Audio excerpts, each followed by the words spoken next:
sudah mulai. Oh, maaf. Anak-anak, ternyata sudah on. Maaf ya. Anak-anak, itu tadi Bu Dini sedang berlatih untuk mempersiapkan diri berlatih Maranatha Junior. Ada yang tahu kalian? Apa itu Maranatha Junior?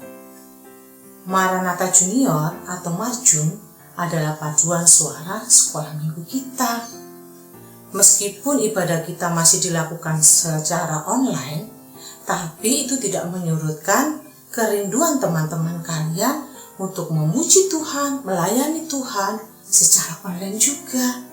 Seperti ini.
Paduan suara Maranatha Junior terbuka bagi semua anak sekolah minggu GKI Harapan Indah yang memiliki talenta dan kerinduan untuk memuji Tuhan dan melayani Tuhan. Apakah kalian ingin untuk bergabung? Caranya mudah loh anak-anak. Kalian tinggal menghubungi nomor-nomor yang tertera di layar ini. Jadwal latihan paduan suara Maranatha Junior hari Sabtu jam 10 sampai jam 11.30. Jika kalian sudah tergabung di dalam grup Maranatha Junior, kalian akan mendapatkan link setiap hari Jumat malam atau Sabtu pagi. Ya, ayo jangan ketinggalan. Mari kita sama-sama melayani Tuhan melalui talenta yang sudah Tuhan berikan. Pakailah aku jadi pelayan kecilmu, walau aku masih terlalu kecil. Tuhan pakai aku, terima.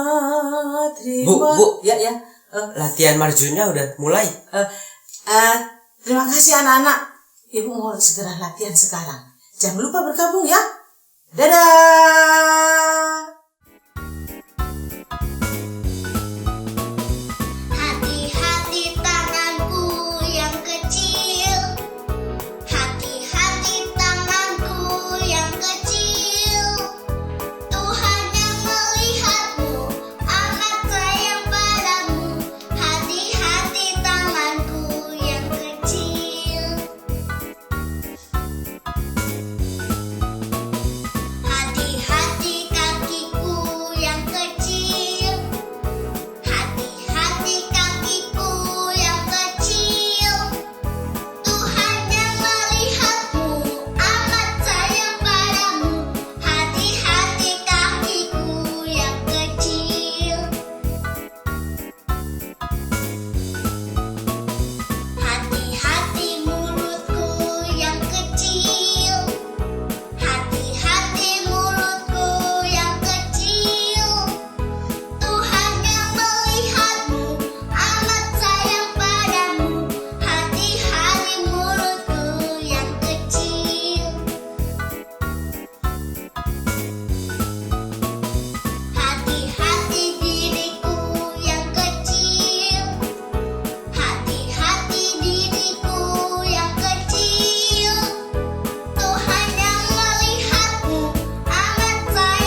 Shalom adik-adik, kita berjumpa kembali dalam Horas, Home Online Renungan Anak Sekolah Minggu.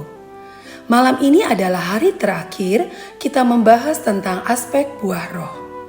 Masih ingat beberapa aspek buah roh? Ya, kasih, sukacita, damai sejahtera, kesabaran, kemurahan, kebaikan, kesetiaan, kelemah lembutan, dan penguasaan diri. Firman Tuhan yang mendasari perenungan kita diambil dari surat 1 Korintus 9 ayat 25. Tiap-tiap orang yang turut mengambil bagian dalam pertandingan menguasai dirinya dalam segala hal. Mereka berbuat demikian untuk memperoleh suatu mahkota yang fana, tetapi kita untuk memperoleh mahkota yang abadi. Mari kita mengawali renungan dengan berdoa. Allah Bapa kami yang bertahta di dalam kerajaan surga, kami mengucap syukur untuk penyertaan dan berkat-Mu kepada kami sepanjang hari ini. Saat ini kami akan merenungkan firman-Mu. Mohon berkati kami agar kami dapat mendengar dengan baik, mengerti, dan melakukan firman-Mu. Dalam nama Tuhan Yesus, kami berdoa dan mengucap syukur. Amin. Setiap kita harus belajar menguasai diri kita, agar kita dapat fokus pada tujuan kita. Tony mengikuti pertandingan lari di sekolahnya. Ia sudah berlatih begitu giat, karena ia sangat mengingini hadiah pemenang pertandingan lari itu. Sebelum pertandingan, Mama berpesan kepadanya, "Ingat ya Tony, kamu harus fokus pada garis finish itu. Kuasai diri kamu, jangan pedulikan hal yang mengganggu." "Iya Ma," sahut Tony.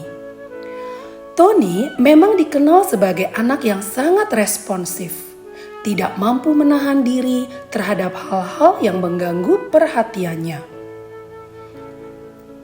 Pertandingan dimulai. Tony berlari dengan penuh semangat dan penuh perhatian. Setelah beberapa meter berlari, Tony melihat ke bawah. Perhatiannya tertuju pada ujung sepatunya. "Apa itu hitam-hitam? Wah, kotoran burung," pikir Tony. Tanpa disadari, Tony mulai memperlambat larinya dan berencana membungkuk untuk membersihkan sepatunya. Tetapi tiba-tiba ia ingat pesan Mama.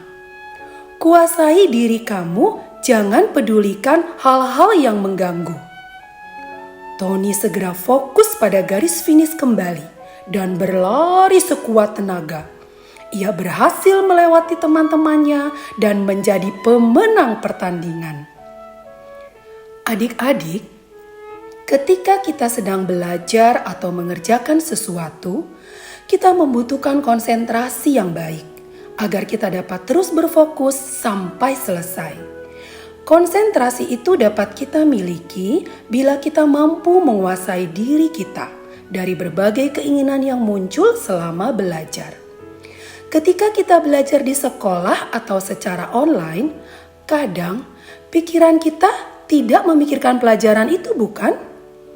Konsentrasi kita mudah pecah ketika melihat sesuatu atau membayangkan sesuatu. Bagaimana caranya agar kita dapat terus berkonsentrasi terhadap pelajaran? Kuasai diri kita dari semua pikiran dan halangan yang mengganggu. Kuda pelari dikuasai oleh tali les yang dipegang oleh penunggangnya. Ketika kuda itu mulai berlari tidak pada jalurnya, maka penunggangnya akan mengarahkan tali lesnya kembali ke jalur yang benar. Kendaraan yang kita kendarai dikuasai arahnya oleh kemudi yang kita pegang. Dengan kemudi, kita dapat mengarahkan kendaraan kita ke tempat tujuan.